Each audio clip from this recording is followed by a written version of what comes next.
यह कहीं के भगवान जब चतुर्भुज रूप सिमट के बालक बन के गोदी में आईनी कहनी के मैया ए बेरा हमरा कहीं जीतिलो मत रखा ए बेरा गोखुरा में नंद बाबा के घरे जसोदा मैया के माया जरूर ले बड़ी हमरा के ले चल के उजा पहुंचा दा और माया को उठा के तुम ले आओ समय आई तो तारण कहीं जेल से बाहर करे यह कहीं के भगवान बालक रूप जब बननी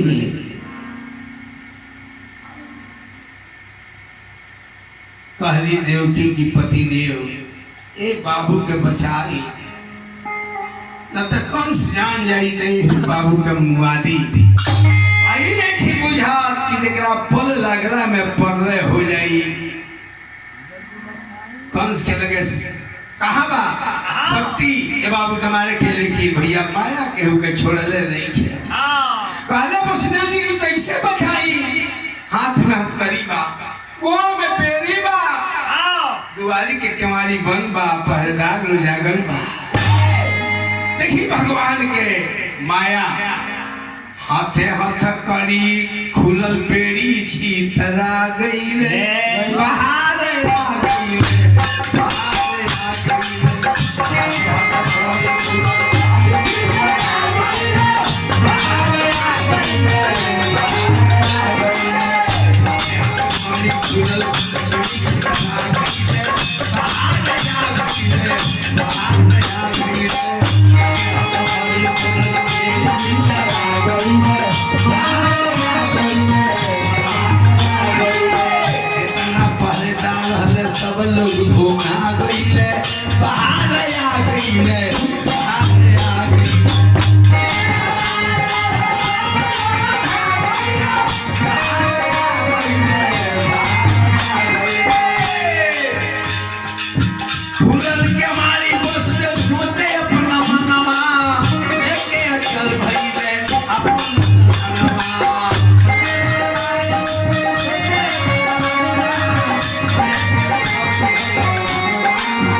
कुछ दूर गईला पर जमुना नियर आ गई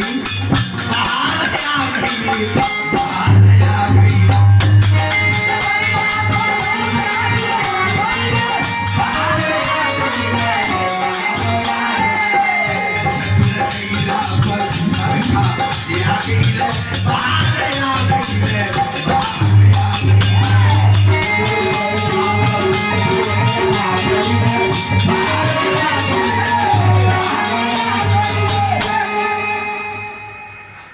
वसुदेव जी भगवान के लेके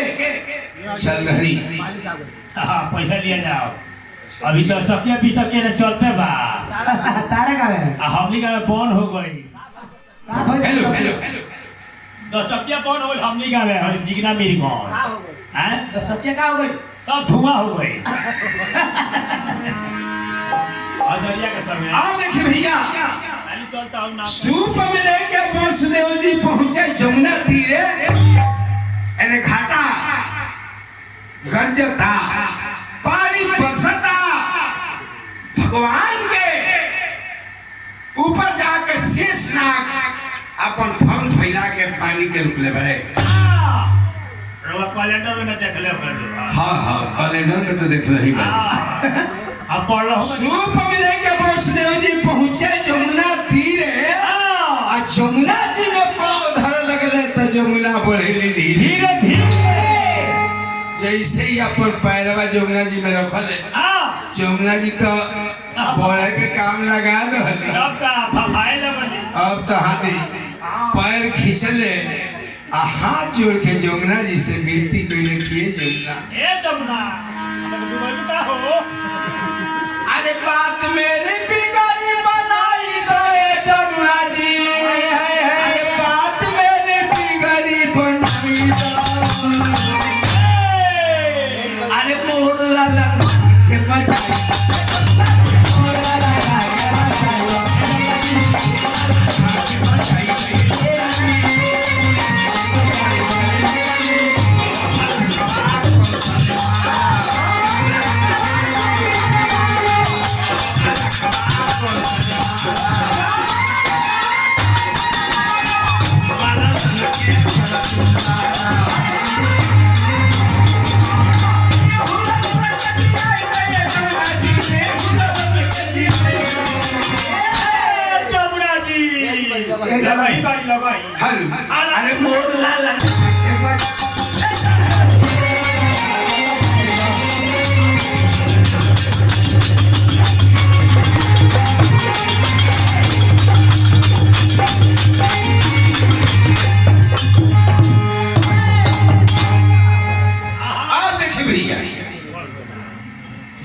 जी तो खाली भगवान के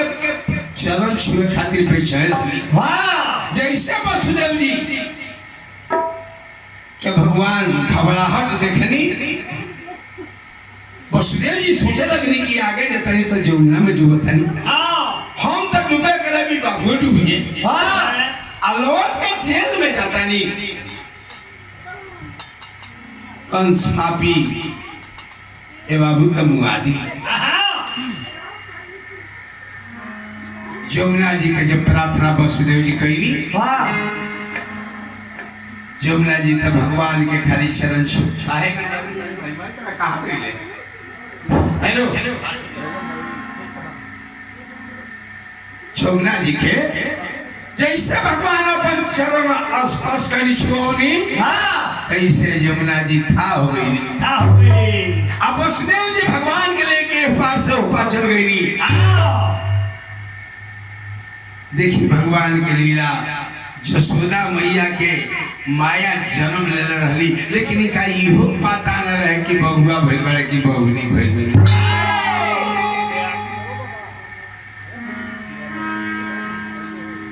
दुआरी के कमारी जो रहे तो जसोदा जी के खुलल है, वसुदेव जी सनसनाई रही। आज जसोदा मैया के बगल में भगवान के सीता के और माया को उठा ले, उठा के लगे जैसे जमुना जी पार करके जेल में अइले, हाथ में हथकड़ी, गोल में बेरी, दुआरी के केवाड़ी बंद। आ कहाँ के जब माया रोली, जितना पहरेदार सुतरल भग भग सब कर आँख खुल गई। अच्छा हमारा लड़का देवकी के हो गया, जाके कहलस ये सरकार देवकी के अच्छा लड़का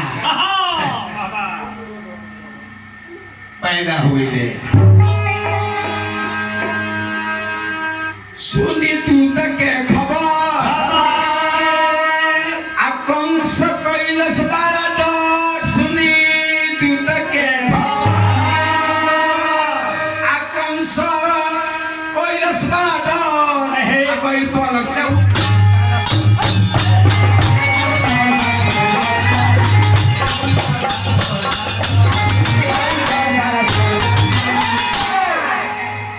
कैलस पतनी जगर गई जेल के भीतर, कैलस पतनी जगर जेल के भीतर, कैलस पतनी आगे गई जेल के भीतर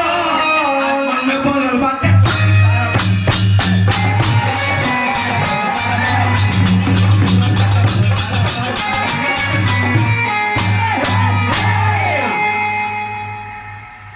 देवकी के हाथ में से जब वो माया के छीने लागल,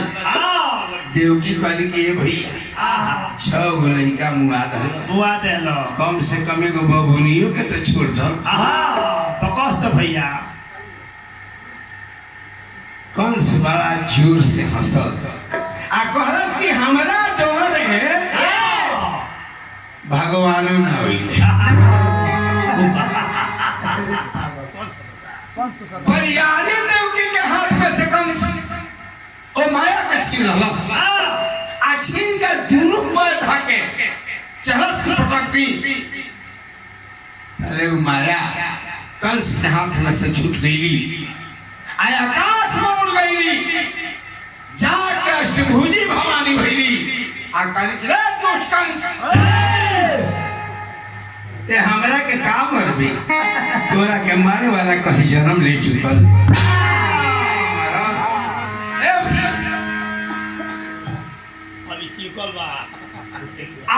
वहां से उड़ के जब विंध्याचल पर्वत पर गई,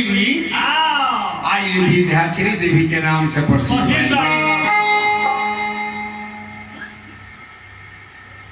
कंस कहलस की देवता लोग बड़ा हमरा से धोखा कई,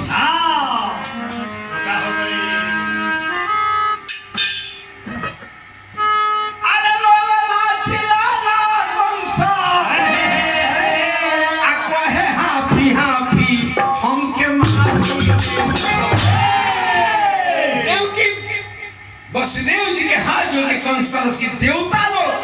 बड़ा हमरा से गद्दारी कई कि झूठो के आकाशवाणी कई धोखा करे हो देवता लोग आदरो बेला चिलाला कंस कहे हाफी हाफी हमके भैनी अधम नीच हमके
बहनोई के जेल से निकलस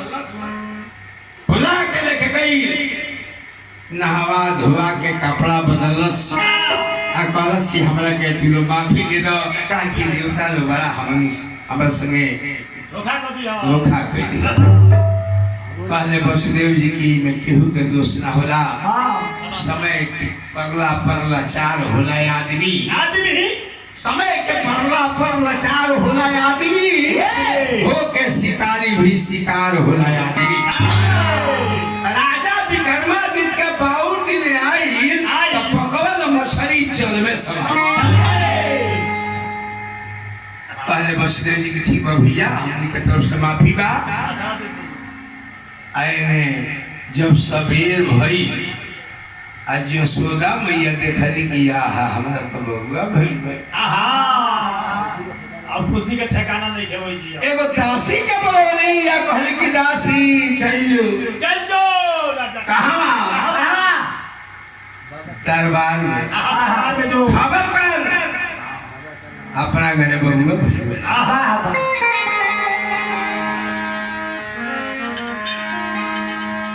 दासी जातिया नंद बाबा से जाके का कहतिया नंद बाबा से हमनी के केकरा से कहल जाई हमनी के अब तो दूसर के नाम आदमी लिखे जा उधो बाबा के हो जाना आदमी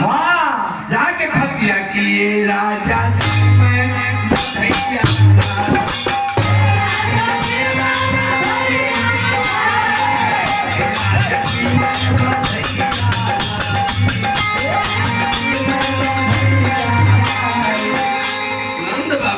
के लिए दासी आई ले कोनो खुशखबरी ना ले कइले का बात बा बोल आज बधाई ले कइले बस रउला ही घरवा में बउआ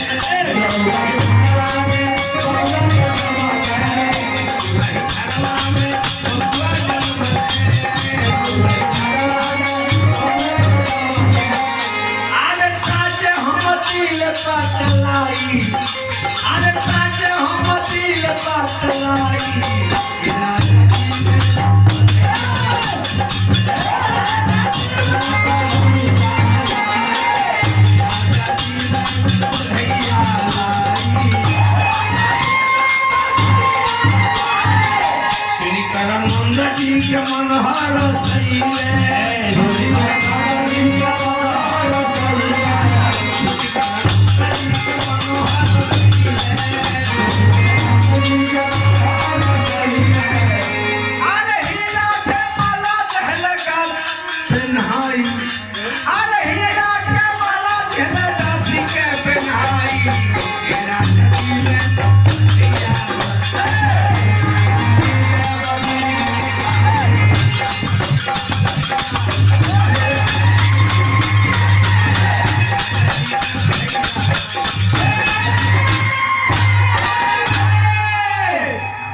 माई बहिन आंगन में जुटल बड़ी चलिए हाँ आ सोहर मंगल कैसे होता आखिरी एगो सोहर रे हाँ सोहर खाली ना सोहर पर मोहर हाँ